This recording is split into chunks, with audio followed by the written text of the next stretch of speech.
Hi.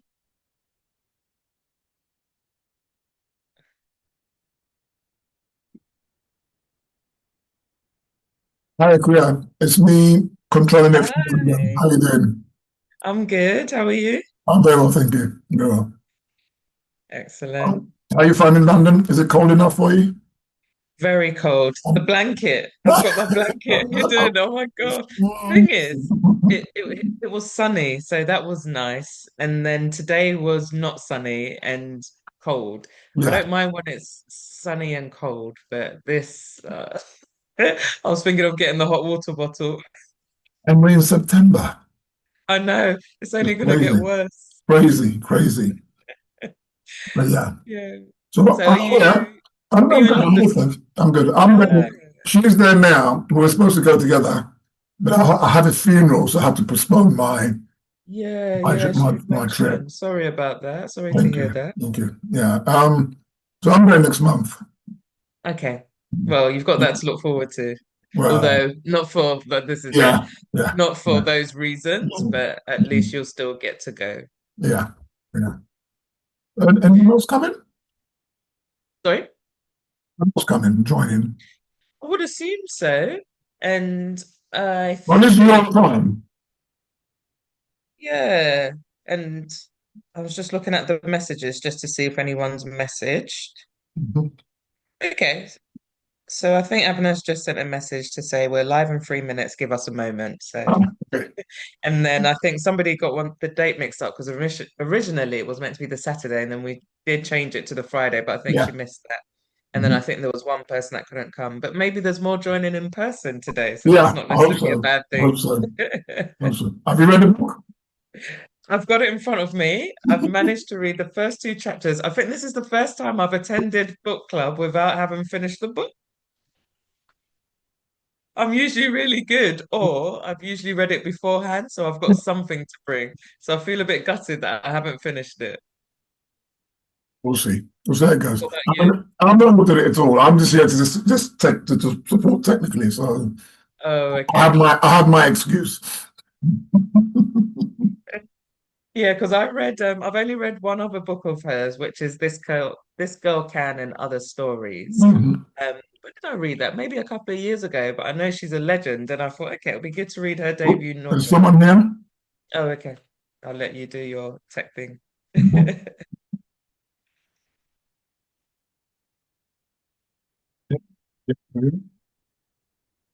This might be somebody. I think it's Marie. Yeah, I Okay. was gonna say, I'm not sure if I recognize the name, so it might Never do be. I. There Oh, I you think go. this is actually on at the thingy Yes, itself. at Yeah. the library. Yeah. I think they might have started. You filming using this to record. To record. Yeah, this is recording. This is recording. Okay. No, if not. Maybe we can still record. I'll use this one for pictures. Oh, okay. Recording. I'll use mine to take pictures. Okay. This one can also record. Okay. Myself. Okay. This one, can you open it? Wish I was there. Definitely have to visit next time. Is it? Yeah, I think it takes, but you need to do the introduction. Yeah, I didn't even put that. Yeah, but it's on that one. Yes. I know. You don't have. I told you. La- That, Why do portrait or landscape? it's better, isn't it? This is portrait. Yeah, I think it's what. Right. Okay, but after There were six of them there to that's it. consign. YouTube shows this. If we are using YouTube, the landscape. Landscape. Like if you do. No, let's do landscape because it's long, so you can choose. Yeah. Where am I supposed to be looking so that they can see? Hello, guys. Oh, it's not on. Can they see us? It's on. Hello, hello. Okay. Yeah, we can see from here. Hi, we Yeah. can see you. Hello. Yes. Hear us from E-Ananse Library. Can you We hear can us? see you. Awesome. I know you haven't read the book, but still. Do you want to come? You don't have to if you don't want to. Online. You can if you want. It's Kofi. I'm seeing Kofi and Efua Kuni. So where do we look? So that This one. here. This one. Okay. Yeah, so yeah, But that we should be there. can Yes. So I'll see connect. that the camera. Can we see the Oh, okay. Oh, turn me on. Yeah. Okay. So Hello. But you guys can't hear us, can you? Yeah, we No, can. We can. But we can't hear you. That's it, isn't it? So you have to do sign language. If they've got a question, they can put it in the chat, I'm assuming. Okay, yeah, that's a good one. So facilitator is Kofi. Would you be able to facilitate any questions? And then how does he get the question to you? So how do we? so I'll join. I'll personally join with my phone. Yeah. But how will they going to be able to unmute and speak? Oh, yeah. Yes. Yes. So I've asked them to bring TV. So when they bring the TV, we will see them there. So that what if they put any question, we'll be able to see. Okay. But when can they hear? Can they speak? So from the TV, yeah, they can. Oh, okay. So it will be. Okay. Yeah. So, you can't see the cake. We have this beautiful cake here. Why are you teasing us? goes to Oh, the same little slices. should we get closer to them? They will bring the TV. Oh, okay, okay. So we have the cake here. Sorry, how do I do this without it, the closest? Unless you brought the camera quickly over there, For them to see. for them just to see the cake. Okay. So is it clear? You're walking over now, yeah. Yes, look at the cake. Hi, everyone. I think we're missing Chris. Yeah. Yeah. Chris is not here. I'm gonna text him again. Okay, nice to see you. No, they can't see you. So you have to- Oh, yeah, nice to see you, to see you now. Yes. Sorry. Thank you. Did you manage to do it? Yes, I did. Oh, you did.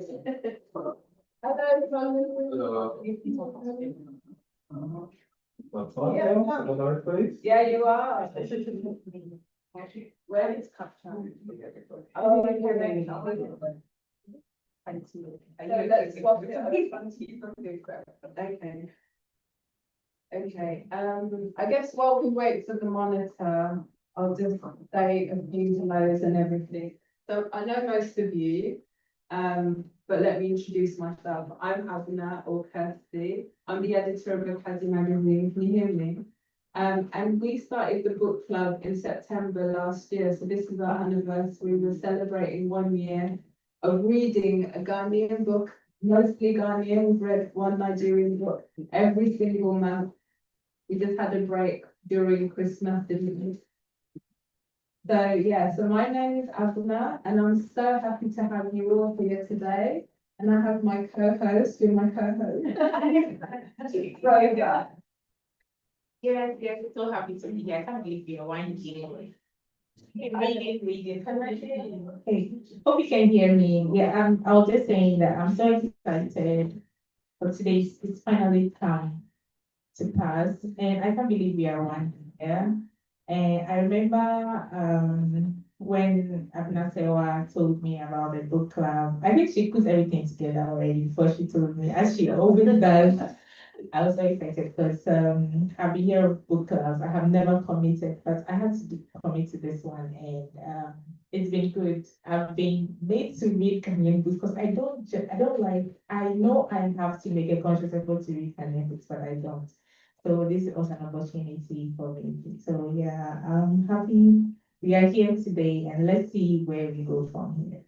Brilliant, thank you so much.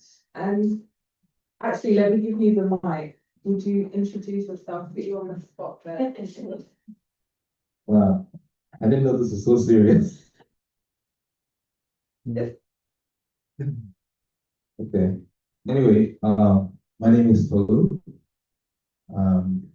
My fellow brothers, and I write. And so I gave her one of my books to read, and then she said that, oh, we're having a book, she's having a book club. And so that's what brought me here. So I guess I fall in the category of Ghanaian authors. So yes, you're welcome to read my book. What's it called? I've written a book called The Magic Barber, an African fantasy story. Yeah. So yeah, that's what I do. I've been writing for a long time. I've written a few books, but this one is the first one I published, and I self-published this one because it's a novella. This one I kind of get that one out there. But I'm working on other projects, and hopefully in some years they'll come out. So, thank you. Hi, I'm Phyllis. So I was just I was just looking to Mike Hill, and he thought it would be nice for me to join.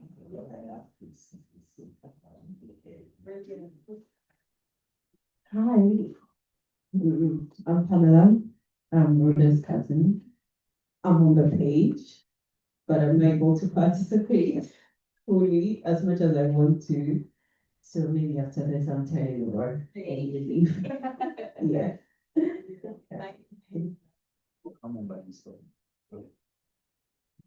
Good evening, everyone. My name is Tamil. Am from the States. I'm part of the African diaspora. We moved to Ghana last year. Our goal was to really only be here for a year, but I fell in love with Ghana first. I'm just gonna put it out there. I had to get my husband to come along really quickly, so we made the decision to stay. One of the goals that I had even before we moved for our year, supposed year stay here, was to have a list of Ghanaian books, whether that was authors or whether that was books about Ghana. So I had a few books that I bought with me, and I was introduced to this book club by a friend of mine who's also part of FOA. And I was really just interested because I needed the accountability. And it's just nice to have adult conversations. That's my kids over there. Have adult intellectual conversations. So congratulations on the year, and I'm really happy to be a part of it.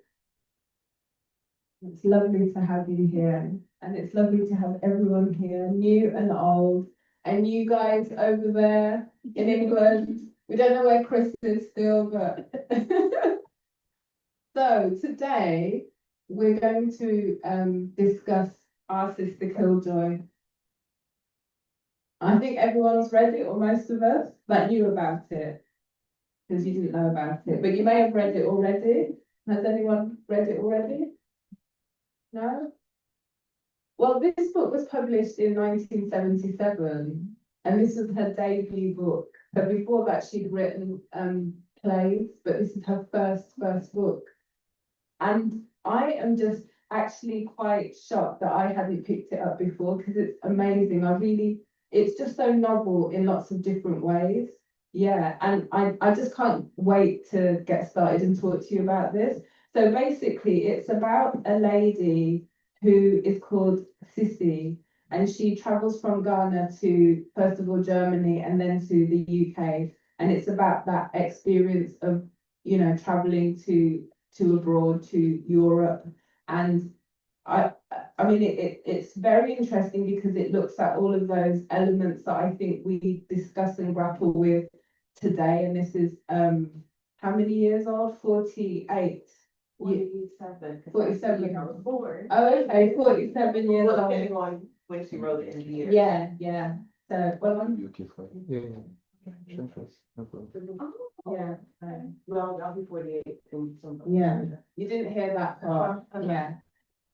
So I felt with this book that even though it was written so long ago, it was still really relevant, and it's quite cerebral. It talks about these big issues about identity and how other people see you. So I'm really keen to just get into it and discuss what we all liked about it, what we maybe found difficult, that kind of thing, as we always start.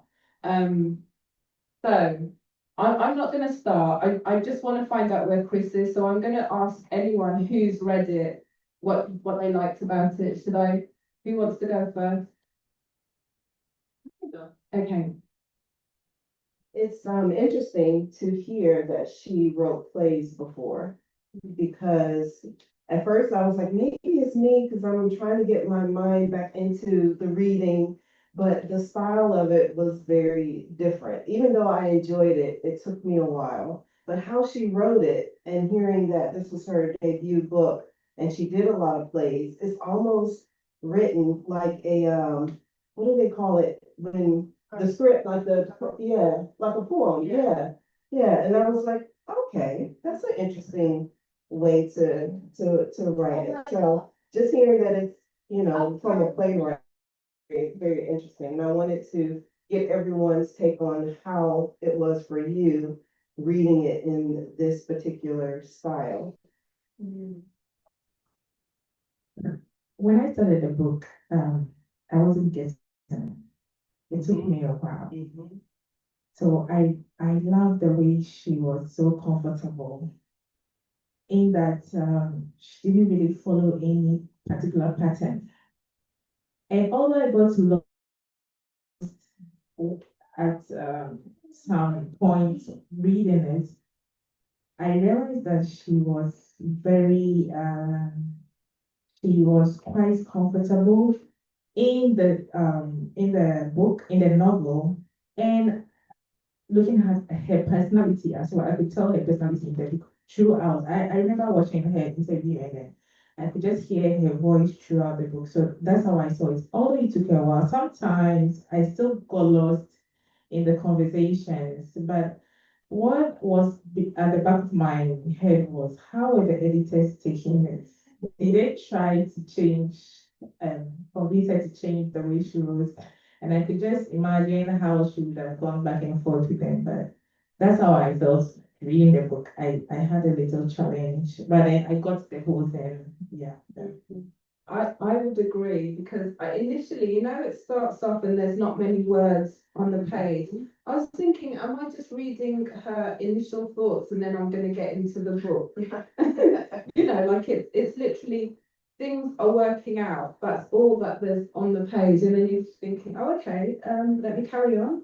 I did think I'm going to read this really quickly because it's just a little few lines.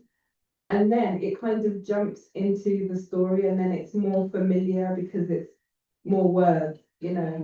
So it almost felt like she was not doodling, but when you're just putting thoughts down. Like brainstorming. Yeah, that's what it felt like. I don't know what you guys over in the UK thought. Well, what did you think? Oh, you've written it down. Should I read it out then? So does that mean the sound's not working? No, if she speaks, we can hear. Oh, she's on mute. She's yeah. Can you hear me? Yeah, you're quiet, though. I think it's pretty much on the maximum sound on my part. Okay. Is that better? Is that better? Speak. Is that better? Am I louder? Go for it. I'll just keep on speaking. Maybe on the device. Go for it. On their device. Whatever that is.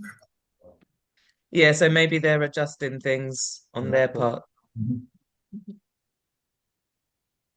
One, two, three. Is that better or No, not yet. We're looking no? for the mic.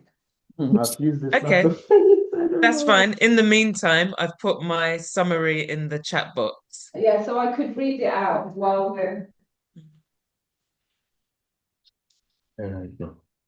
Could somebody who's in the group just send a message to Chris because my phone is occupied. I don't know what. Thank you. Okay, so I'm going to read what you said. So yes, I agree that the style is unconventional, which takes a while to get into. I felt the poetry parts had some great one-liners that packed a punch and written in poetry style made them stand out more. Agreed. Agreed. I wrote some notes as well. There's one new message further down. How do we get to this? No, sorry.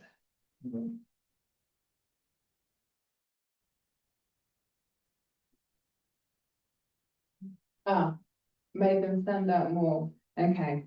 Yeah.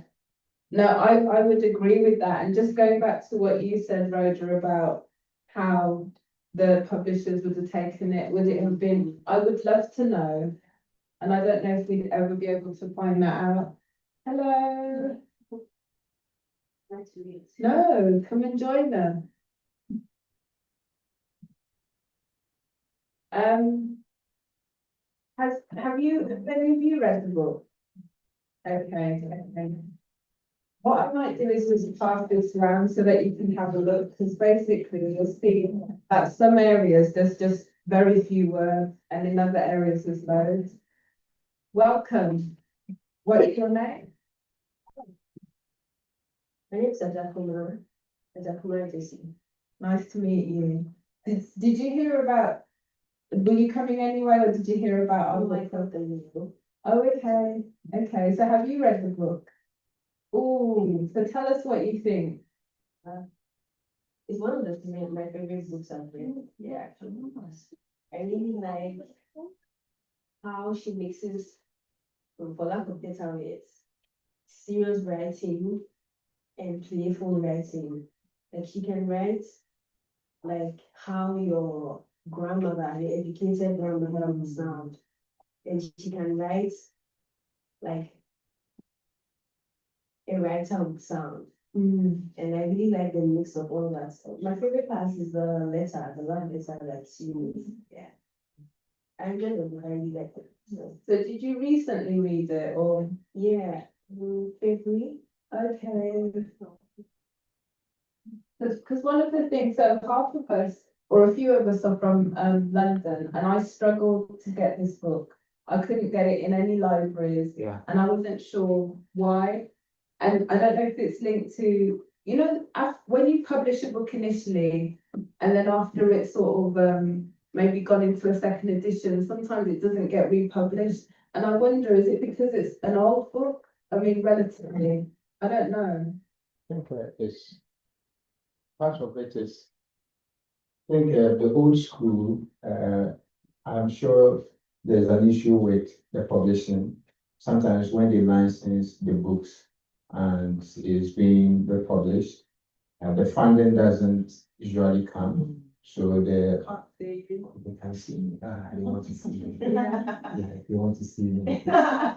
And yeah, my name is James, by the way. I was talking about how difficult it is now assessing the traditional writers, their books today. I think a part of it is the licensing, because when it gets into the second edition, mostly funding doesn't come for them to be able to print more. So it becomes difficult for us to access those books. I read this book senior high school, that was 2016, 2017. And even in our school library, which is even a public library, we don't have a lot. It was only one, and I think someone used to the book, and that was the end of it.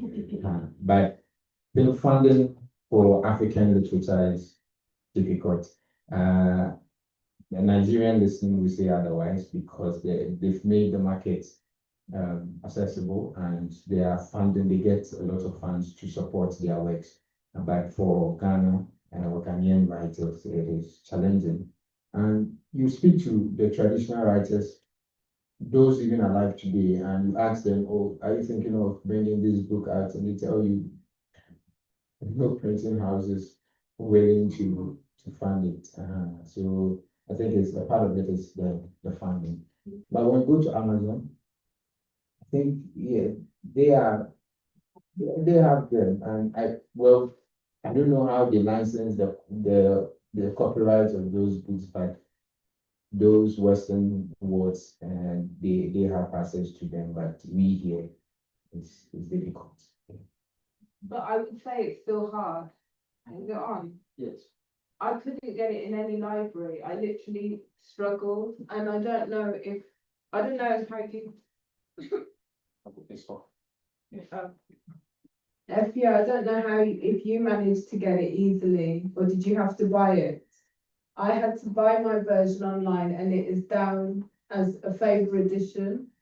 Yeah, so I do find that interesting just because I don't know what you guys think it was in the book club before, but the beautiful ones are not yet born. And this book, I felt like there was lots of parallels. Had you read the beautiful ones are not yet born? So I feel like that was sort of a critique on society, Ghanaian society at the time. And I felt like there was parallels with this book, Our Sister Killjoy. I don't know if you agree, yeah. Did you hear me? Yeah, yeah.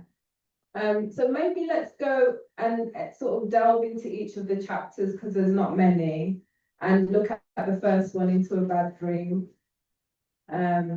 So just to remind people who not read it, basically this is description of coming to Germany, and there's a particular character in there called Sammy, who I called him an arse licker basically. He's that kind of keen, you know, I can't wait to go to England or wherever, loving up the white people too much, that's what I'm gonna say.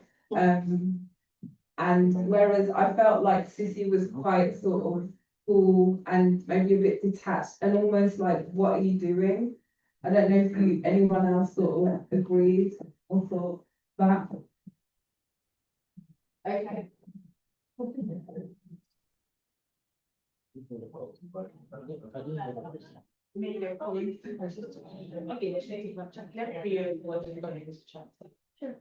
thought her character was placed nonchalant. Right. Yeah. Yeah. So that's what that's for. Yeah. Agreed. I thought so too, but I kind of like that because she's kind of this observer, but she's got a lot to say, but you know, it's just an interesting approach, the way that it was written, I thought. I thought the structure of the storytelling was really beautiful and different. I think that was what engaged me because it's like poetry and then it becomes prose and you almost don't realize it's shifting into that. And it reminds me of Derek Owusu, who's a British Ghanaian writer, and he uses a lot of poetry and prose in his writing. And this is so many years before Derek. Derek's a new writer, so it's so many more years before he was writing. So I don't know how popular it is to do that, but it's really refreshing. I don't know if anyone else has anything. Oh yeah. Where do we go? Yes, I agree. The style is unconventional, which takes a while to get into. I felt the poetry part had some great one. Oh, I've read that bit. So Sorry. you're down the bottom now. So am I here? Yeah. Okay, yes, definitely some parallels. In this first chapter, it felt as if there was a mixture of excitement and curious interest. I wonder how she decided what to make poetry and what to make prose. I feel as if the more significant points were expressed in poetry.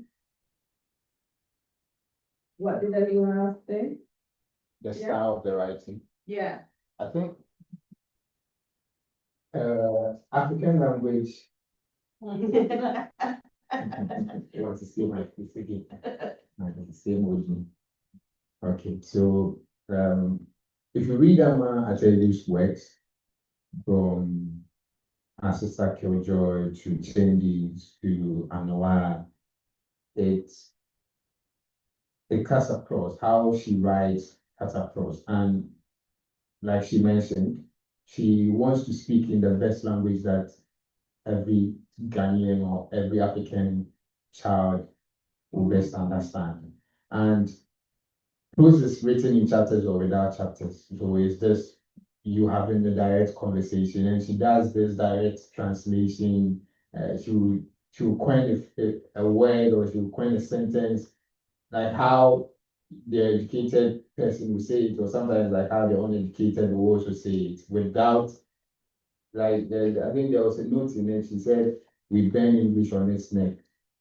That is to say, the camera of any, which is a direct translation. So I think the structure was such that it should help you to understand the thoughts of the characters in your own way, because that is the language we are used to. We are used to hearing language on the surface, not in at the depth of it, like how the Western writers will write the classics and all that. But it stands out and it helps you to navigate the emotions and also understand the thoughts of the writers in the simplest way without having to force your understanding.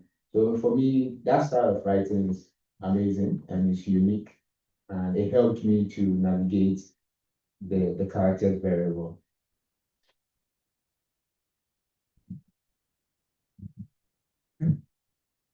After I got my mind kind of wrapped around it, one of the reasons I did enjoy how she wrote it, um, being from the mental health aspect, in terms of what I do for a living, it really helped me feel like I was in her head. And I would say probably this is the first book where I really felt I was her thoughts.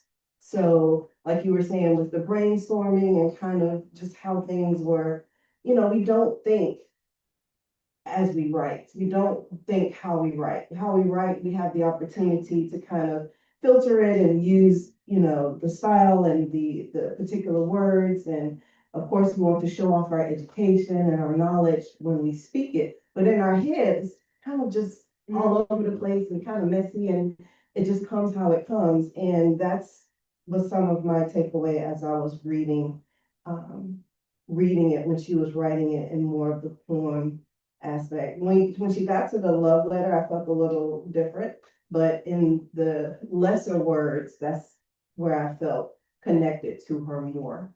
So why did you feel different in the love letter bit? With the love letter, I felt that it was more of a filter. It was more of a filter in the love letter for me. It felt like practice writing, as if she went back and looked at it and, okay, this is what I really want to say, because this is really, not that all of it wasn't important, but this in the love letter, I really want to get this particular feeling of what it's like, the urgency of coming back home. Like I felt she really wanted to make sure we got that part in the love letter. Does everyone else agree? What do you think? I think we have to read the letter. We have to read the excerpt of the letter. Who's got the book? Oh, Rose has got the book. Yeah.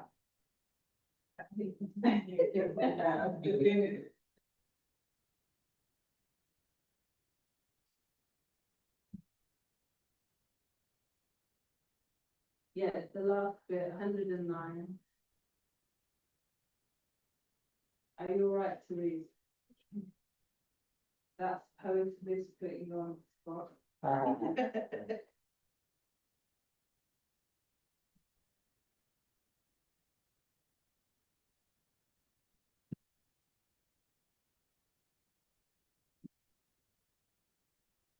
Said an anxious Afro-American student to a visiting African professor. Sir, please tell me, is Egypt in Africa? Certainly, replied the professor. I mean, sir, I don't mean to kind of harass you or anything, said the student. But the Egyptians who built the pyramids, the pharaohs and all, were they African? My dear young man, said the visiting professor, to give you the decent answer your anxiety demands, I would have to tell you a detailed history of the African continent. And to do that, I shall have to speak every day, 24 hours a day, for at least 3,000 years. And I don't mean to be rude to you or anything, but who has that kind of time? There was a class where it was going back and forth with the doctor, and I wonder if I can read the part of that.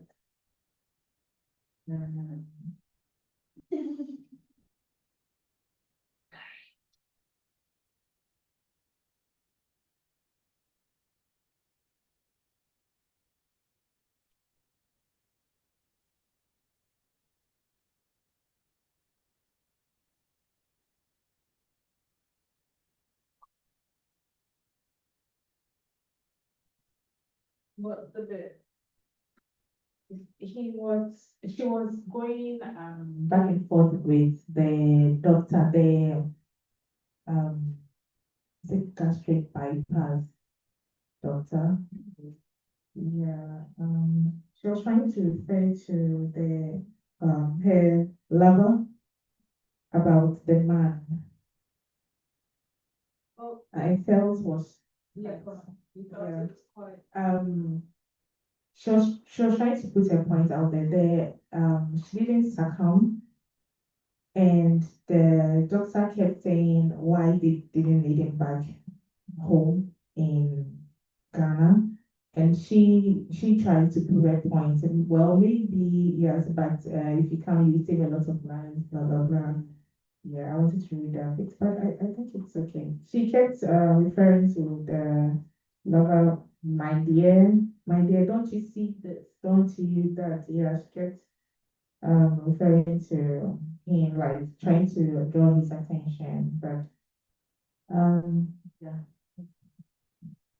I mean, I like the use of, the capitalization of the name. So it's not a name, it's an emotion, my dear, or our sister. I think that was another one. I thought that was an interesting use of a description of the person as opposed to their name. And we don't find her name initially until a bit into the book, which is also interesting because normally with books you'll sort of define who the person is immediately, but it was almost like there were other things that were more important to sort of share before we got to who she was. And even at the end as well, towards the end of the book, there's also that request for sort of, yeah,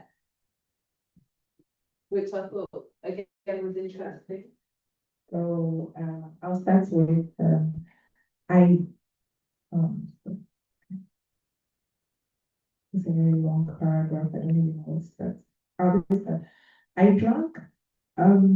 You didn't even ask me whether I drank or not and what. And I was grateful in you pouring yourself a drink too, then sitting yourself down in a chair right opposite me, and with a smile around your eyes, you saying, I know everyone calls you Sissy, but what is your name? Yeah. You're nodding there. Did you want to? No, I'm just saying you were repeating what she said. Yeah. But with regards to what she was saying about the tonation, in the letter, she herself says something. She says, of course, the language of love does not have to be audible. It is beyond Akan or Ewe, English or French. Therefore, if I was not articulate enough in that area, then the fault must lie somewhere else. And then later she says, but there are some matters which must be discussed with words.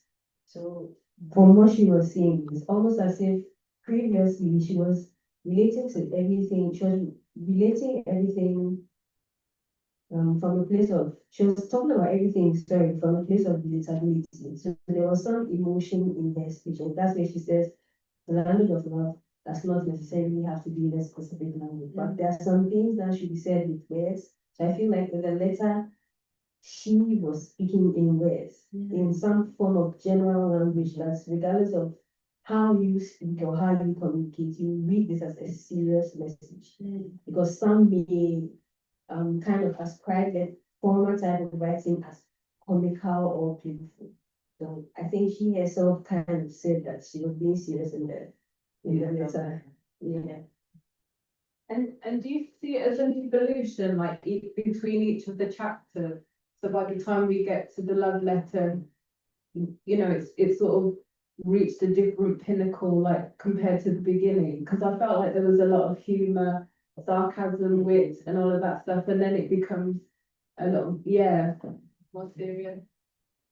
And as you talk about the development, and if you look at the beginning of the story and her interactions and her experiencing just a different culture abroad, it's one of the reasons why I think traveling is so important. You get exposed to different culture, but it also reminds you about why yours is so important and what you connect to your own culture. And one of the aspects in the love letter that I took away from it when she started saying, my dear, my dear, my dear, it felt like, yes, I know she was talking to someone here, but I felt like she was telling me I was the deer, come home, bring your resources, bring your knowledge home, and we need you home. So that was interesting.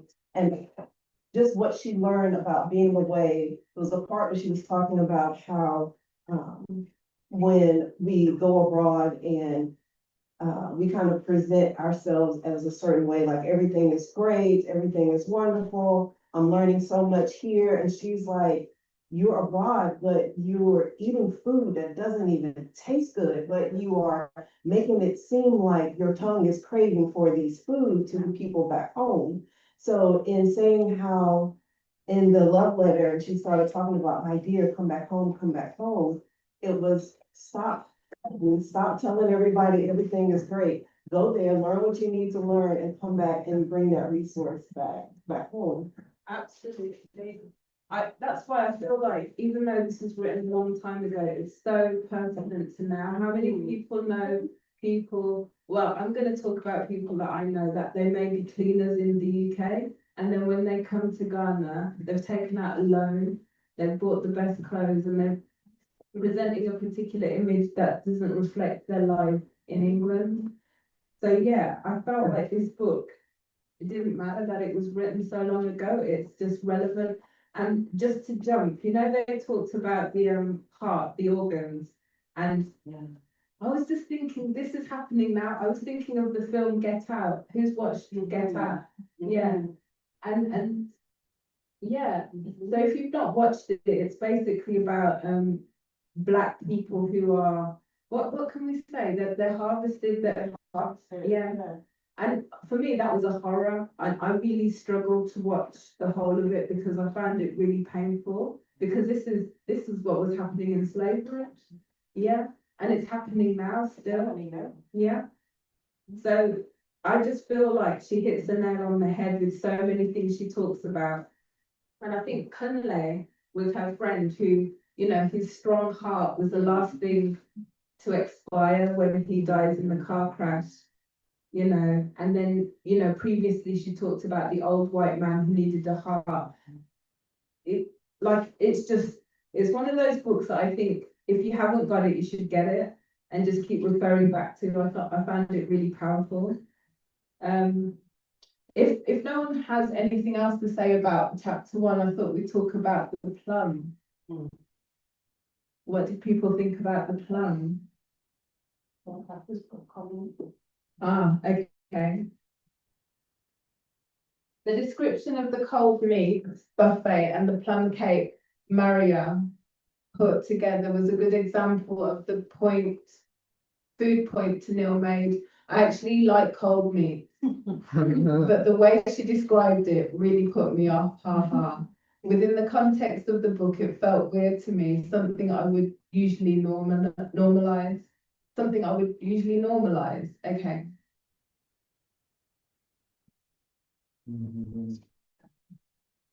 How to win? No.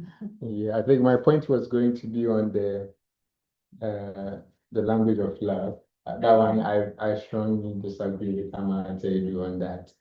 Because if your friend or your person tells you or sends you a message of love in a language that you are best known for, it feels different. Imagine someone telling you, I love you, and imagine someone telling you, Medo. In the contextual way, I think it feels the emotions are really different. So I think, but my dear, I think the repetition of it and also the tone of which also gave it, although she has experienced a different life altogether. She has been through different countries, UK, Germany, and she's just battery. Yeah. Change it. And now she is recounting on it, or she is giving like she's retelling the story to a lover. I think she was bridging two different cultures and expressing her love. So that's why I also feel that part was carefully written, right? And she was intentional about it because it is not the Ceci you know from Ghana that is now reporting something or telling her aspect of love, but it is now someone who has experienced another jurisdiction, life in another jurisdiction, and is now reporting it. So she was really intentional about that writing. She was so intentional about it. You could see that if it was different from all that she has written. So, but the part that I strongly disagree with her is love has a language, and if it is spoken to you in the language that hits you, it feels different. So she can't tell me.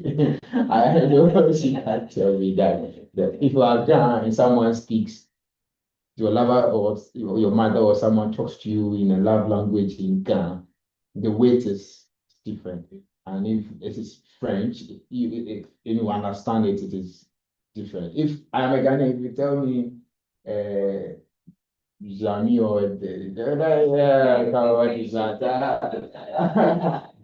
if they tell me, oh, many to home, me pewasa, me doa. Now it gets to be, but I also understand that she has to. I'm gonna tell you, the writer had to be intentional about putting that narrative out, so she had to carefully write that. But away from that, she saw the Western world or Germany and Europe wasn't different from Ghana, and I think I saw it throughout the four sections: corruption, race, identity. She saw that it wasn't different. We were just like it got to a point that I thought she was seeing. When she went to UK, she saw them as okay. We are resemblance of our colonial masters. And she said, oh, we are not different from them. But they had something that was peculiar with them, and I think is that chapter 3 or so she highlighted that within, yeah. But I don't agree with that last part. So on to food, we talked about, I wanted us to sort of explore the second chapter, the plum. And also this element of the attraction between Maria. So Maria's married, she's got a child, the only one that she can have because she's been advised not to try again and have another one. And then she meets Sissy and they become friends, but the friendship kind of evolves. I think it was more Maria. I know in it, Sissy mentions that if she had been a man, yeah. But it was interesting when I looked at the reviews, they almost suggested that this was a gay relationship or on the verge of it, and I didn't feel like it had evolved to that stage. I think it was more of Maria. Yes. She might have liked it. Sorry. She might have liked it from the onset. Yeah. And she was just trying to get an opportunity to show it to her. So that night she tried to. So I think she is, but I don't think on the part of Cici.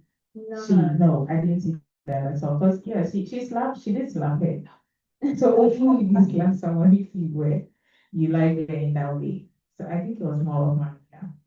And she was trying to draw our attention to the fact that this existed then, way back then. I mean, the writer, she was trying to draw our attention to the fact that gays, there were gays way back then. I don't think she's trying to also tell us that it was just pertaining to foreigners, though. But I think she was trying to let us know that it's really existed back then.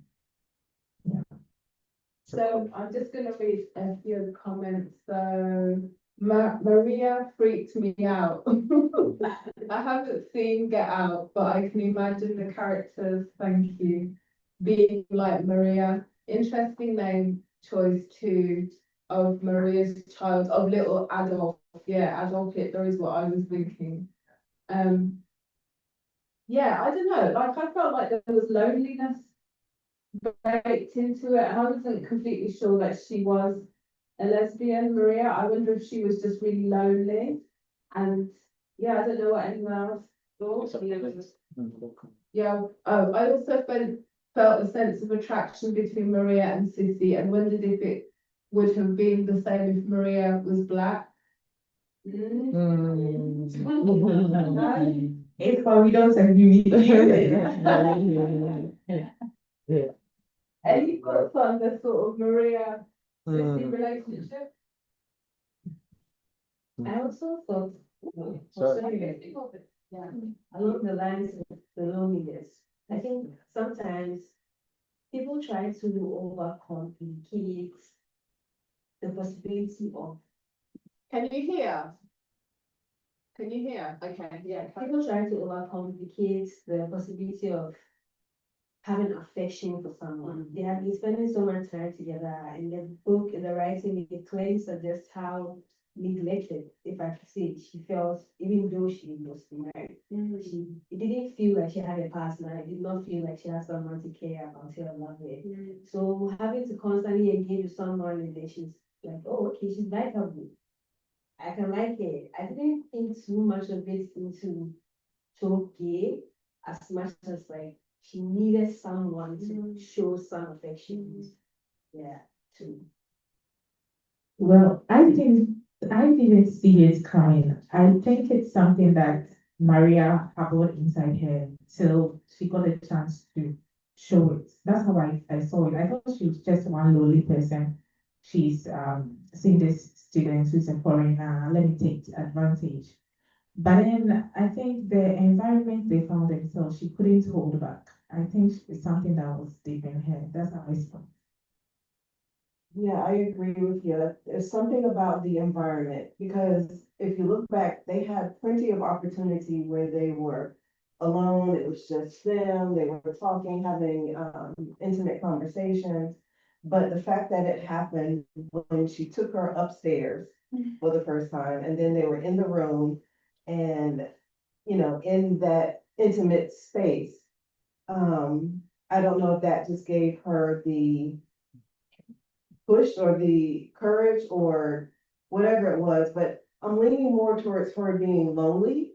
And then once she got her kind of in that intimate space, that loneliness kind of just took over in that moment. But for me, it didn't come off as if she was someone that was gay. I really just think she was really lonely. And based on her reaction when Sissy told her that she was leaving, and I was like, yeah, and she was like, Adolfo would be here. And I was like, well, how long has he been gone? Yeah. The way she made it seem like it was such a big thing that he was returning. I was like, how long is she in the house with this kid by herself? So for me, it was more of the loneliness and then being in that intimate space kind of all mixed together. And her love language with food. Yeah, the food. Yeah.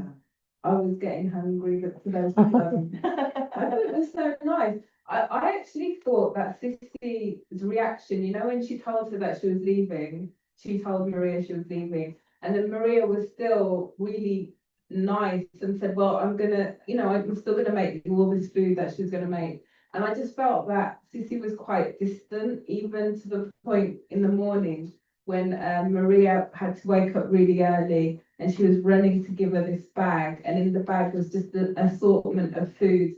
I just thought that was so nice, but I just felt Sissy was quite cold with all of that.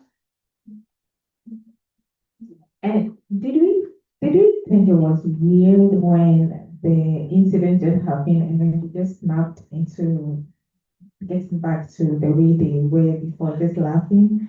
I didn't really get it because I just was going to make a real deal about it and maybe walk out on her or something, but they just went downstairs and then. So maybe, like you said, she's maybe nonchalant about everything. She was close to her, but she didn't really feel bad, not telling her early, leaving, wonder why she would go the lengths to which she did and all that, to bring her food at the station and all that. So that's the point, the why they went just back to, because I felt like then it would have been a great deal for someone coming from Ghana then that she tried to hit on her and then the best one process. And then they started laughing, and I found that quite good. Or is that how you, yeah. I'm thinking that probably she's familiar with these things. So it's not like, oh, I'm appalled. Like, what did you just do? You know, what was that? Because if she's such an observant person, as you've said, then it means she's well aware of where she is and what could possibly happen. Yeah, so it's not like, okay, I understand the dynamics of what's happening with you right now, but I'm not going to tolerate it because you're still my friend and I'll still hang out with you. But we are not crossing that line. Like, okay, there's a boundary. We are not crossing it, but we're friends. That's how I saw her. Yeah. I'm just reading some comments from the Zoom. Let me see, where am I up to? Okay, there is the part where Emma writes loneliness in capitals to describe the underlying feeling Maria has. So I see your point, Abner. And other points people made about loneliness. Her love language is cold meat and rabbit stew. Maybe Sissy felt smothered by Maria, which is why it came across as distant. Yeah, I think don't sometimes we do that where you don't know how to deal with the situation, so you just try and go back to how it was. You don't deal with it, you know, and she doesn't have to because she's gonna leave anyway. Yeah, yeah. So yeah, I quite like that chapter. Can someone tell me what was the next one before love letters is the last one? But while you're just checking, what did people think about the different voices? Yeah, we are doing this and like, yeah.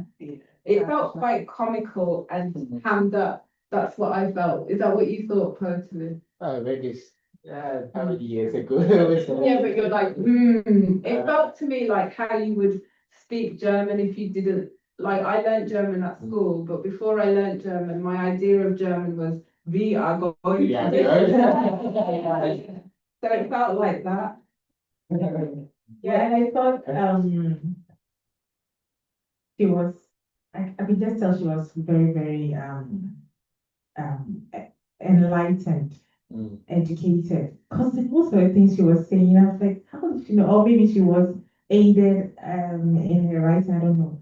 But the country she was mentioning, the some of the culture, the points she was making, I was really impressed.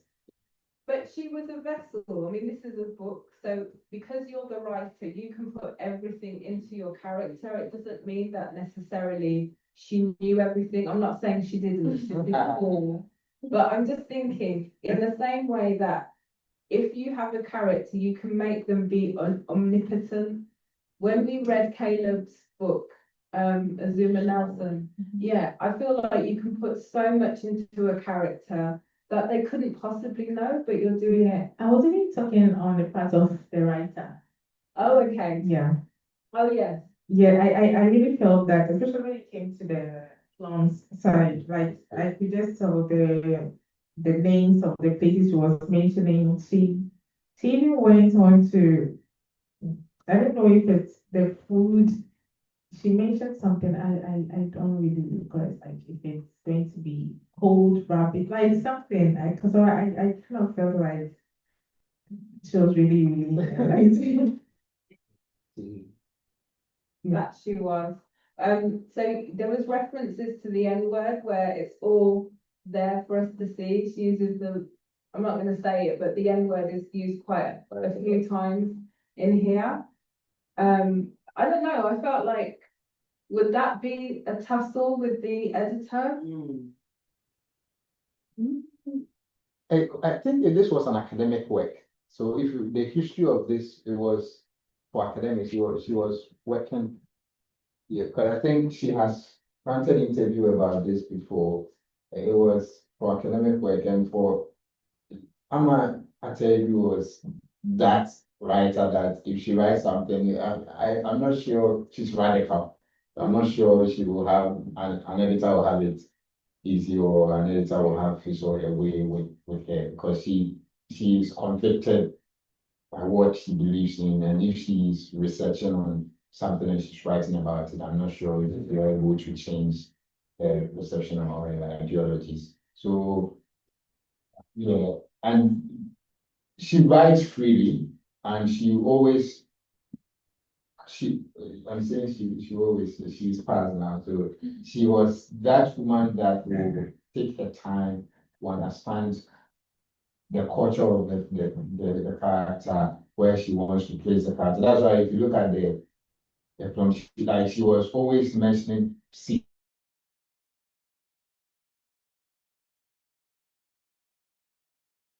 has been there before. And that made her works outstanding because she was so much into research and just to help you understand. I've not been to Germany, but if you read the book, you are like, okay, yeah, it feels like you know the place. The food, I like rabbit stew, by the way. So when I sound on I was like, yeah. So I'm not sure the N word used, she will really have a way with it. Yeah, she's a giant. And I'm not sure if you are able to change what she believes in. So it was an easy one. So one of my favorite quotes where she uses the N word is on page 56. So how can a nigger lie well unless his balls and purse are clutched in expert white hands? I thought that was powerful. And Efra's got a comment. It's interesting that she chose to make the German character from Bavaria rather than a large city. When I speak to German people, Bavaria is seen as very different to other parts of Germany. So I wonder what made her choose Bavaria, but I guess that is where Sissy was staying. Was there anything that people didn't like about or found challenging? I mean, we've talked about how she's written and the structure and stuff. And I think in the beginning you mentioned that it was a bit hard to get into it. Is there anything else that people found a bit challenging? The subject, I think the time I read it, I'll say the time I read it, I was young, like 2016, 2017, from senior high school, and reading the subject of identity, memory. It was too much. But what interested me was how literature in that way. But I think the subject is something that is not talked about. And so if you look at the relationship between Cecy and how she slapped, uh, if you give this book to a Westerner, she will be able to get it. But for in a Ghanaian context or in a Ghanaian society, at that age, reading on such subjects is very difficult for you to grasp, because we are really not we back then, let me put myself in back then we were not exposed to such subjects. We were now being ushered into the world of literature and to understand other cultures and all that. So for me, at that time, the subject was, I did not even review or reflect on it in that way. I just was like, there's a writer called Amateru. There's a writer called Amateru who writes good novels and who write good essays. Let's just read and go away. We were not digesting it on that level. So for me back then, but for now, if I am to revisit the book again, I'll know what I will be handling. So the subject was heavy for me, yes. Thank you. I just want to introduce Kwame. Kwame is one of our stalwarts. He's been with us from almost the beginning. Oh. You've read this book, haven't you? And I know you've got a lot to say. So we've kind of explored a lot of things, but I'm just going to quickly ask you what you thought of the book, what you loved about the book, what you found challenging. Greetings, and I enjoyed reading the book. This is a book I'll definitely reread. And what I find a bit challenging was how she mixed the prose and the poetry and the letters. So 1 minute you are reading prose, and the next chapter you switch to reading the poetry in it. And I also thought at a bit our sister Sisi nagged a lot. Right. Yeah. Right. I thought she was nagging a lot at a point. Yeah, so that's the only thing. And so the only challenging thing I found about the book was how the poetry makes sense. Yeah, so reading poetry is a bit boring. For me, my opinion is a bit boring. Reading poetry is a bit boring. Oh, nice meeting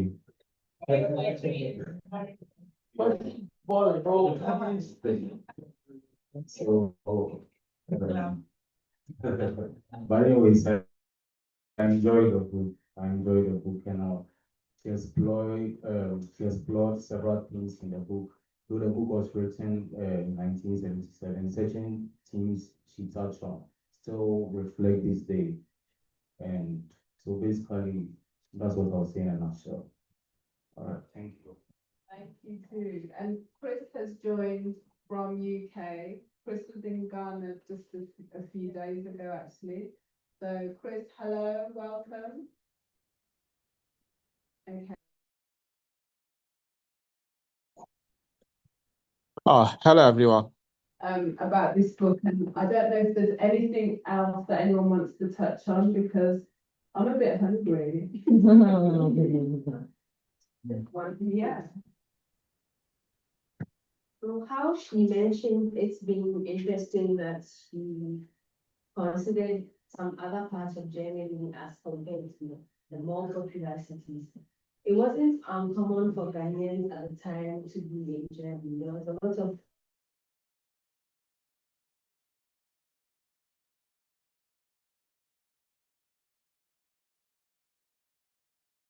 responsibles and we call different. There was not an impossibility that some were in other parts of Germany. Probably that could even be a reason why she would consider a place like that as compared to the Hamburgs and Düsseldorf. Yeah, that's a really good point. Ghanaians travel a lot. Definitely. But I'm definitely going to read the book again. I think it's one of those ones that I think you can keep referring to. One of the things I said, Kwame, was it reminded me of The Beautiful Ones That Are Not Yet Born in terms of those really tough topics that were discussed. Yeah, just showing it, especially on the themes of our desire for consumer goods. There was a theme explored in E-Ananse's book, and I think I'm also touched on it. Prophecy also touched on it in her book.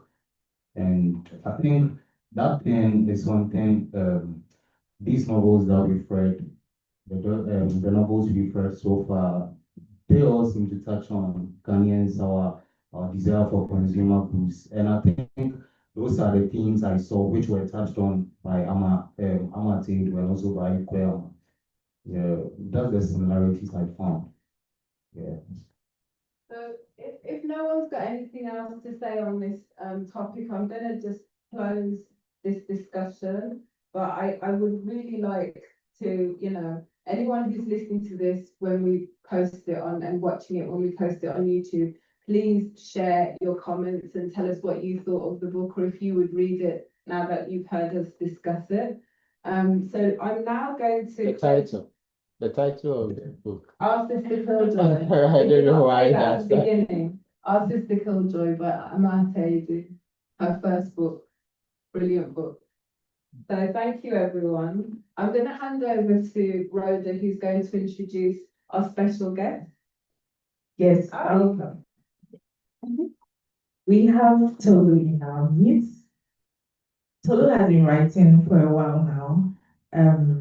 I've been privileged to be having the conversation with him about African fantasy, sci-fi, for years ago, okay. And finally, he's released one of his books. So before we get into him. We're going to do a little reading. Before we get into that, I'd like to kind of give a brief about him. So Tolu Japan is a US-born Ghanaian author with a passion for African-inspired fantasy and historical storytelling. He also works professionally in international trade and business sustainability. When he's not writing, Tolu enjoys reading, watching sports, spending time with friends and family.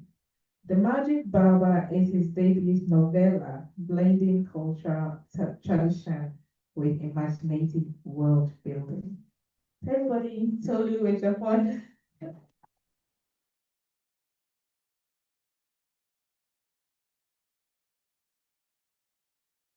And thank you all for this opportunity to come here and just talk a little bit of my craft and something that I've been doing for some time. And it's great to have this opportunity. So just to add to what Rhoda said, I think it was 2020, was it 2019? 2020, yeah, thereabout. She actually asked me to do an interview with her on my thoughts on African fantasy. And so it was a very interesting conversation that we had.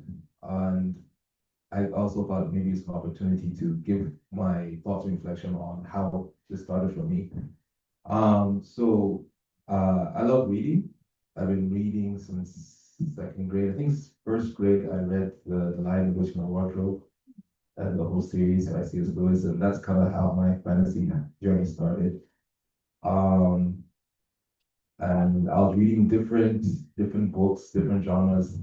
And then I read Lord of the Rings sometime around 2000, 2001. I think the movie has come out. I was like, what's this about? And so I got my hands on a book. And when I got my hands on the book, I read the whole trilogy, and then I found the Silmarillion. And the Silmarillion was very interesting to me because it was the first time I read something that I could tell all the work went into. Like this was not something someone one day took a few years to write. Like a lot of work and research went into it. And so I began to study Tolkien himself, the author, like why did he do this? How did he do this? And I came to find out that he was studying European languages and he then invented three languages. And then he decided to write the story to explain how the three languages came about. I thought that was very fascinating. Um, he started to talk about the different civilizations in Lord of the Rings, and one of them was like Rohan. And he said that, specifically the Rohanians are belong, they're this, they're that. But then, as we get to research more about why this was such a favorite group of his, is that he had this belief that the Anglo-Saxons, if they had not been invaded by the Normans, that Old English would have had a flowering of culture and a flowering of local fantasy and other things, and that the English language would be more unique than it was when the Latin bit was introduced. And I thought it was very fascinating that that was a peculiar thing to him, and then he kind of created a people that kind of reflected what he was looking for. And he always said that if the Anglo-Saxons had horses, the culture would have survived. I found it interesting because at that point, when I looked at European culture, I really thought it was like all the same. But for him, he found diversity in it. And then he used his fantasy to kind of create something that he could imagine. So when I was doing all this reading, I remember thinking to myself, wow,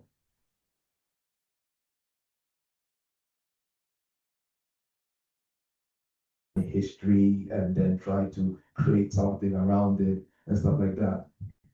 And so I wanted to find it. Unfortunately, I couldn't find anything like that. What I found was that we had a lot of like folklore and a lot of fantasy that kind of took place in Africa. So it was very like I could see it. Oh, this is Nigeria, or this is South Africa, or this is Zimbabwe. But I didn't see something that took me out of this world into another world that was African and you recognize it. Like Middle Earth is not in Europe. You can't look at it and say, oh, that's England, that's France, that's Germany. This is or it's Florida, it's other places that don't exist. But when you look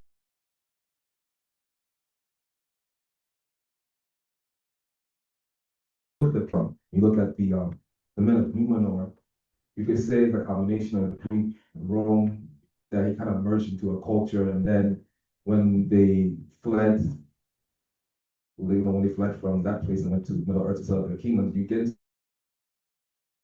the Middle Ages. So even the armor that they had was different. And then even the symbolisms that were there, like the Tree of Gondor, that's a German like thing. And I didn't know about this until I read into it. So I was like, why don't we have like African versions of these things? So at that time, I didn't see anything like that. So some friends of mine were like, well, you write, why don't you write it? I was like, no, that's kind of short. This guy's still writing decades. I want to read it, but I don't feel like writing. So what ended up happening was that in the university, I started to play around with the idea, like, okay, what if I were to write? What would I mean? What would I do? And so at that time, I was taking history at the University of Legon, and I began to read some things that captured my imagination. One of the things I found a book in the Bond library. This is the thing I used to do. I used to go to the Bond library, grab books for no reason, and start reading them. And one of the books I read talked about African history and the power of the spoken word and the power of oral tradition, and how even amongst, and I think throughout several African cultures and civilizations, how important reciting of history was, to the point that even 4, 5, 6, 7 generations down, that person could recite the precise history that the ancestors, the forefathers had given to them. I thought that was very fascinating. I didn't think like anywhere in the world would have something like that. I began to look at different groups that had different mythologies and things like that. Like, some say they came from the sky. Some say they came from a hole in the ground. Now, in the history of archaeology, when we come across cultures like that, we tend to realize that what it means is that the memory of the history of the people goes only as far back to the time they're living in caves. So maybe there were small hunter-gathering groups, but at one point they became a people they identified. Maybe this was the last one they left, was a cave or something. So when we know that that's where that history came from, in South Africa, the Zulus said they came from the sky. So even the word Zulu, Zulu, people of the sky, people of heaven, and that's where they came from. So I began to play around with these ideas like, okay, wait a minute, what if there's a world behind there? What if they did come from the sky? What if I had a fantasy like, oh, they came from the sky, or they came from the ground? What world did they come from? And so I began to play and toy with these ideas. So in school, I began to write, I wouldn't call them histories, but I began to describe like different peoples here and there. And then, it was just for fun. I wrote a list of different cultures and things like that. And then I thought to myself, as it became bigger, I said, okay, maybe one day I could write something.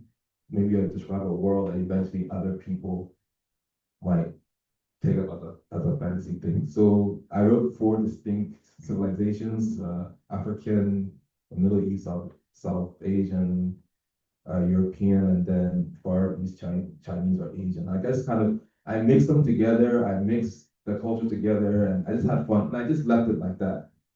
Then somewhere down along the line, I was in. By this time I was in the U.S. was doing my master's, and then again I was thinking of I wanted to write something. So I started something, and that's actually the project I'm working on now. It started off as a short story, and that was called The Blood Life, and that's something that I actually worked on for about 7 years. And then that one I then wrote as a short story. I gave it to some friends, and by this time now, it was more like I had taken on I decided, yes, I'm going to write something African. But then I said that, I feel like at that point, I was not looking at it as we don't promote African culture and writing a lot, especially in this space. So I'm going to do more to promote it. Um, so I wrote the short story and I deliberately gave it to uh, like non-African friends of mine. And the reason I did that was I wanted to see how they react. I also wanted to see if they would recognize it as African. And when I saw that they actually did recognize it as African, the first thing they said to me was like, I've never really read anything from Africa before. So I found it very interesting in some African culture. So that's why I was like, okay, I think I'm getting somewhere. So now I'm working on a novel, Bloodline, and that's something I've been working on for some time. Now to Magic Barber, how that started was I was writing on Fiverr for different clients. And one of them asked me to write, it was someone from the Netherlands. He asked me to write a story on Lion Man. Has anybody heard of Lion Man, by the way? Okay. I don't know how these white people find these things, but basically it's a comic that was written by a Black American. The name's not in my head. I can get the name later. In like 1930s. And he wrote it about Lion Man. And it was only for like 1 week. And it was shut down because at that time in the US, with racism and these things, it just wasn't like very hip at that time of the day for a Black person to be seen beating up a white person who was clearly the villain. Job. But the guy that was asked me if I could take the story and write like a proper 10,000 word story. And I said, okay. And in the story, it referenced how it was a very interesting story. Basically, Lion Man is the premise is Lion Man is hired by the UN to go to the Gold Coast because there's a mountain of uranium there that could destroy the world. And that some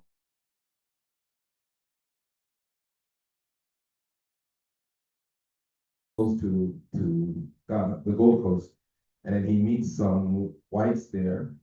One guy is called Dr. Sanjo, and they end up having this fight, and he beats them up, and he warns them not to come back again. So that was the premise of the comic. And of course, it said what will happen next week, but then there wasn't a next week because what happened was that the people who printed the comic sabotaged it. So they refused to give him paper. Suddenly they didn't have paper, they didn't have ink. So they basically just shut him down. And how this guy found this thing, I don't know how, but he gave it to me and asked me to write it. So I actually wrote the story. But what I started to do was I started to build it in a way that it kind of made a bit more sense to me. And what I did was that, I gave the character a name, I gave him a background, I explained, I said, okay, this happened during World War II because of the timing. So I had it that one, he was very educated. He had gone to a historically Black university. He had gotten degrees in physics and all these different things. And then he tried to get a job as an engineer, but because of the racial cultural just thing, he wasn't able to get it. But he ends up getting into the US Army at some point, and then his powers awaken while he's out there. But then I created like a social link where somehow it's connected to Ghana. And so when he goes to fight in World War III in the Burma area, he meets up with Ghanaian soldiers, which has actually happened. And the Ghanaian soldiers make a connection with him. And so after the war, he would later go to Ghana, and then that's when the whole thing would awaken. So I wrote the story, and I gave it to the client, who was very happy with it. And then I was telling all this to my barber, like, oh, I just wrote the story, and the client likes it, and very happy, da, da, da, da. I'm like, hey, I don't know how you come up with all this stuff. Hey, Pickle, because that's my middle name. Write a story about me. I said, you. It's like, yeah, write a story about me. I said, you how? Like, you were Zach? I said, yeah, like, as I do. 2 minutes? Okay. So he said that, so I said, okay, I'll write a story about him. So I just closed my eyes and I just freestyled the intro of the story, and I came up with the concept of a magic barber. So basically I said, okay, this guy's a magic barber, and he is based in ancient West Africa, about 400 years before the Ghana Empire, and basically has the power to give put powers to people or to warriors through haircut designs. And so that's my story in a nutshell. Thank you for enlightening us. That was a more than 101 class of fantasy. Well, this is what it looks like. Yeah. So I think you have 1 more minute. Can you do a short reading Oh, okay, let me do that. of maybe your favorite parts? Then we just Okay. yeah.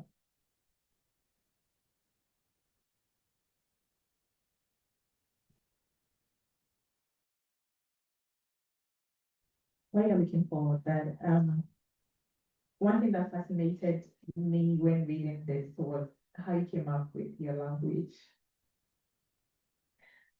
So how did you do it? But anyway, just did it in a minute. I'm gonna read a scene and then I'll explain the details around it later.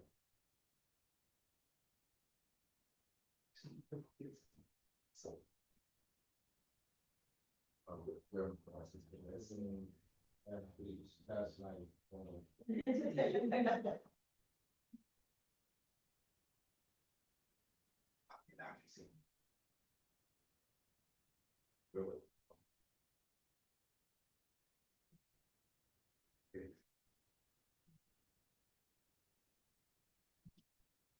moments later, Fanta returned with Samba. He was a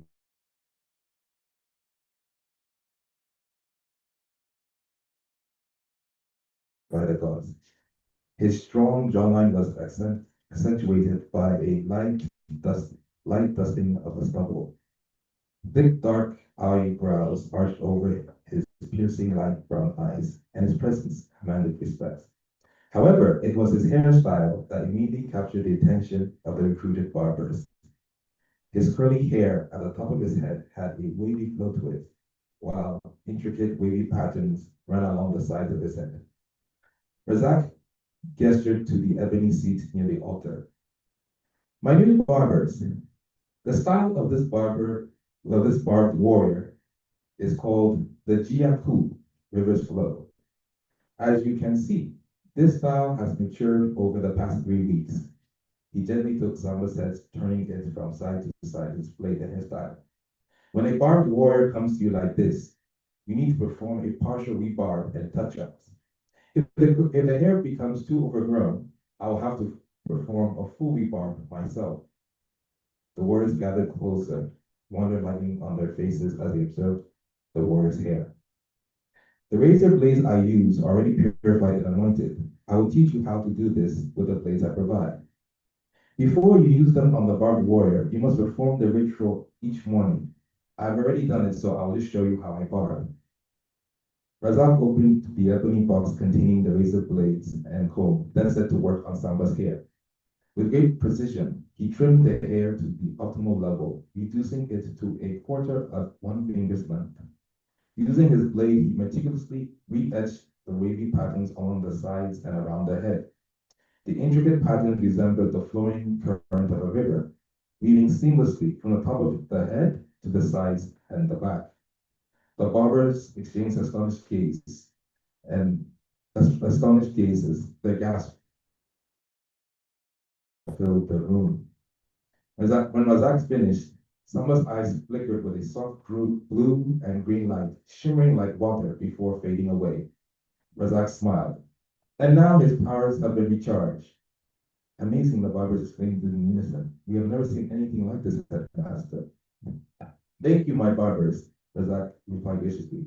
I will teach you everything you need to know about performing the touch-up. And that's it.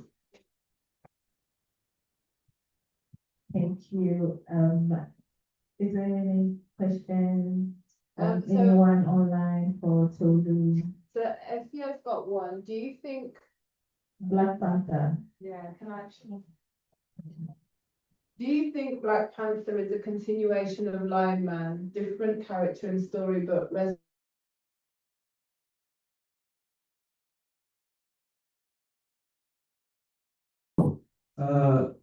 Lion was written in 1936. there about, no, sorry, it was written after World War II. So I'm not entirely sure.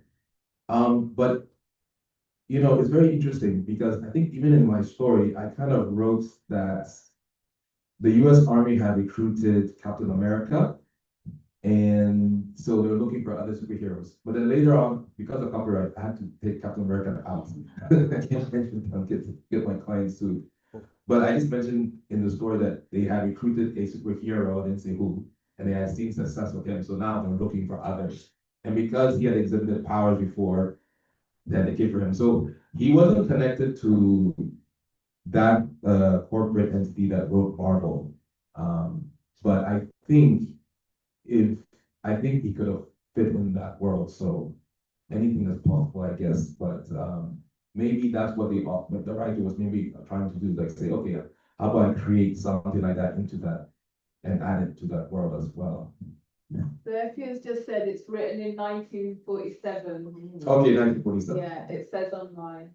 Okay, good. No, it's definitely an interesting and engaging book, and I'd love to know. I guess it's Amazon that we get it from. You can get it everywhere. Everywhere. Amazon, Barnes and Nobles. If you just Google it, you'll find it. And then maybe we can invite you back, both E-Ananse and us. Sure. Once we've read it, if we can read that for a future book club. Yeah, sure. Okay. Well, thank you so much. That's good. Congratulations to Yeah. So I'll hand the mic to Abina to tell us the next. Oh, well, now it's the cake. Yeah. So I'm really sorry. Oh, Chris, you've got your hand up. Were you going to say something? I haven't heard his voice. Chris, No. I want to hear your voice. Oh no, I've got no questions. I was just clapping actually. Say that again, Chris. I was just clapping. Oh, you were just clapping. Yeah. Okay, cool. So, now over to the yummy bit, and I'm sorry, you guys, you're not going to get to eat the cake. We've got small chops, we've got champagne, non-alcoholic, we've got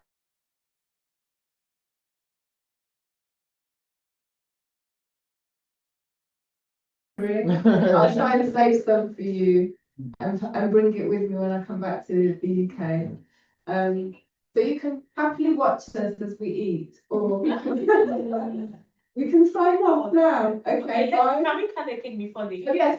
We'll light the candles and then we'll sing happy. No. Okay, you don't get to. Who wants to light the candle? Barbie wants to light the candle. So we're 1 year old. I don't know the exact date, but anyway, it's September. I think we've passed it, but anyway. Ooh.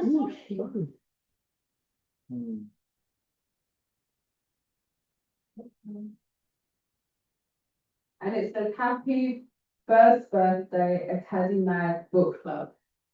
This is made by my old neighbour in Mile 7, who, when I knew him, he wasn't a baker, but he's become a baker, and I asked him if he could make us a cake with a book. It's a happy birthday. Yeah. Let me get the line. Is your picture okay? Yeah.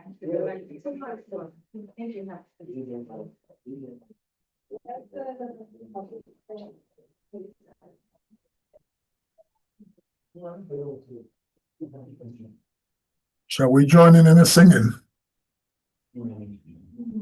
Let's unmute. Oh, you've unmuted. I was wondering. I was like, who's unmuting me? Ghana Airways is not working. We have sent them. Still unmute. Yeah, Okay. let's join. Happy Birthday. birthday. Day to you. Happy Birthday. Happy birthday.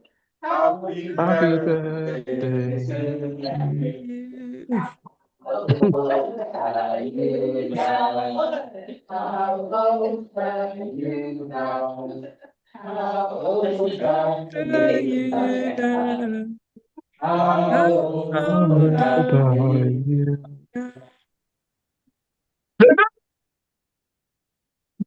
you? you hold the knife, can't you do it together? Unfortunately, Ghana Airways is not active. Very quick break.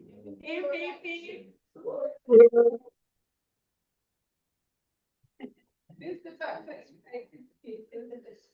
Pamela? Pamela, yeah. Also, I feel like it didn't crash. No, you did.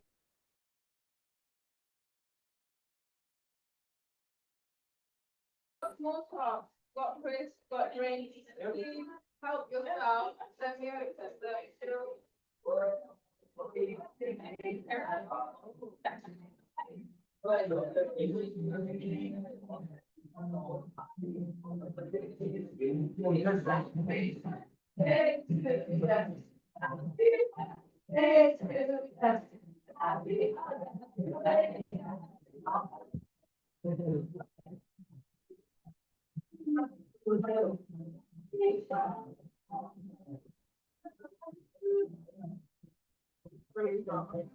Every time I say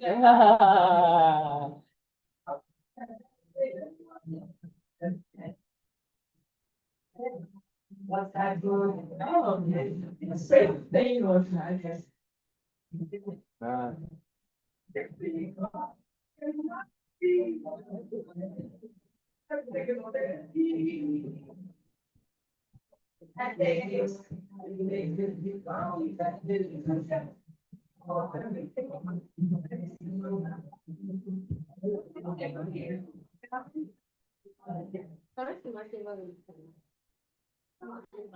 I responded.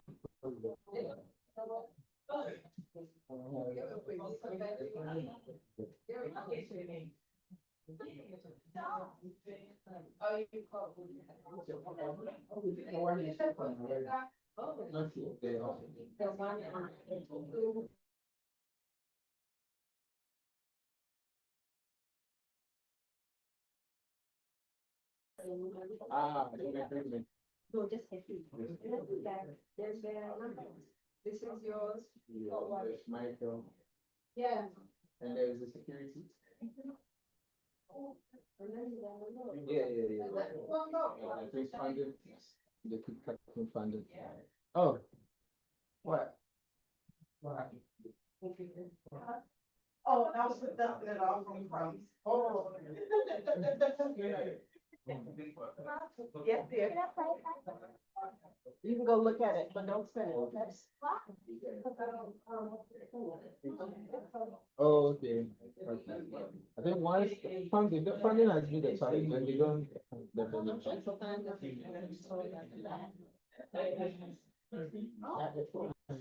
got one.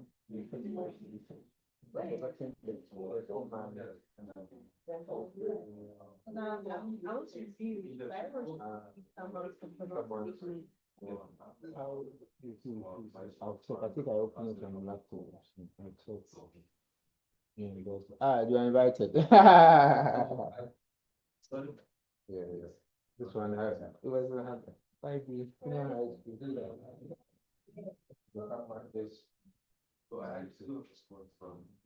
So you can.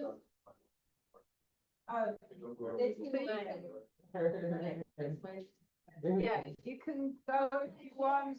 I don't know how to say it. Don't want to sack you. The only book I have of here that I can't read that. Not really to sack you, but I don't know how you feel it. Yeah. You're watching this, but you're welcome. You're welcome to keep, to stay, but I'm just letting you know that we're going to eat and walk around, and we're going to do the books.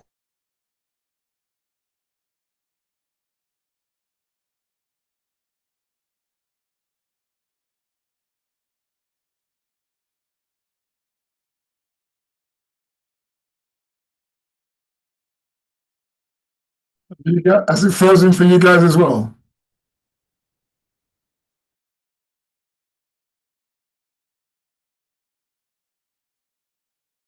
Sorry, yes, it has. And I just put my message in the chat, so I don't know if they've seen it.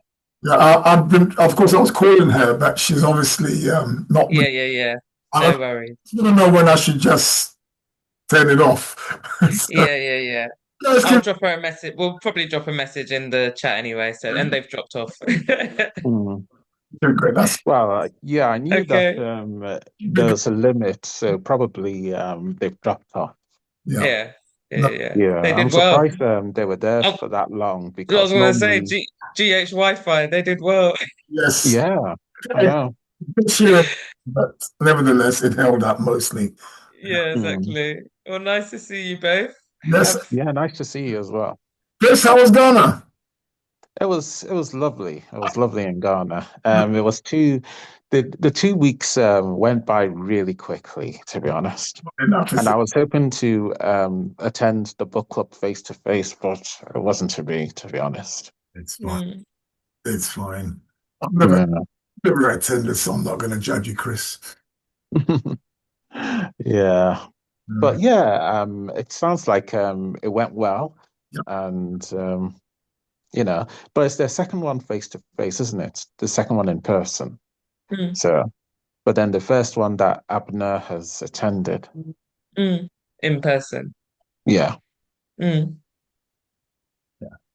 Well, I'm going to have to stay on because I'm waiting for instructions. But I think I should hang up, but I won't because this is all recording anyway. So Yes. be careful what you say. Mm. Be careful what you say. You guys are Okay. fine. I'll just hang on until I get confirmation that it's fine to hang it up. I think it is, but I'll just wait. Yeah. It doesn't come. Double check. Yeah. Oh, okay. So I think they're doing the presents now, the book swap. Yes, Mm, maybe we might capture that as well, but until I hear, and I don't think she's with her phone, so she won't even mm, be able to respond to me. But I'll keep it going in case they come back on. mm. Mhm. See you guys. Okay, All right. nice to See see you. you. Have a good Bye. weekend. Bye. Okay. Bye.